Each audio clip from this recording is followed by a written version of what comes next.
নমস্কার দর্শক বন্ধুরা, খবর 24x7 আপনাকে স্বাগত। একাধিকবার নোটিশ পেয়েও হাজিরা দেননি।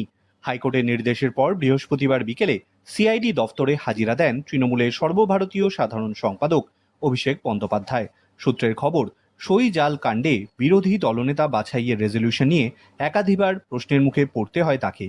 একবার চায়ের বিরতি নিয়ে প্রায় 5.5 ঘন্টা জিজ্ঞাসাবাদ করা হয় তাকে। সিআইডি সূত্রের খবর, প্রশ্নের উত্তর দেওয়ার মাঝেই মেজাজ হারিয়ে ফেলেন অভিষেক। রেজলিউশন কপিতে অনুপস্থিত বিধায়কদের সই কে করলো, তাই নিয়েই মূলত অভিযোগ দায়ের করা হয়েছে। তদন্তভার গ্রহণ করে সিআইডি, সেই মামলাতেই এই জিজ্ঞাসাবাদ করা হয়েছে। আর সেখানে রেজলিউশনের কপি কোথায় সেটা জানতে চাওয়া হলে জানি না বলে উত্তর আসে অভিষেকের তরফে।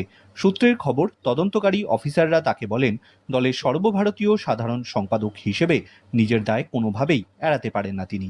এই কথা শুনে নাকি মেজাজ হারান অভিষেক। স্পিকারের মতো সাংবাদিক পদাধিকারীকে কোনো চিঠি দেওয়ার আগে ভালোভাবে জানা প্রয়োজন ছিল, এ কথা শুনেও মেজাজ হারিয়ে ফেলেন তিনি। তার উত্তরে সন্তুষ্ট নন আধিকারিকেরা। বারবার জানি না, বলবো নার মতো উত্তর পছন্দ হয়নি আধিকারিকদের। সেই কারণেই অভিষেককে আগামী 14ই জুন ফের তলব করা হয়েছে।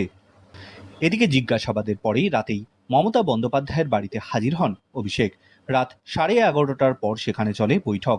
উপস্থিত ছিলেন তৃণমূল বিধায়ক মদন মিত্র, কুণাল ঘোষ। রাত 12:07 একে একে বেরিয়ে আসেন তারা।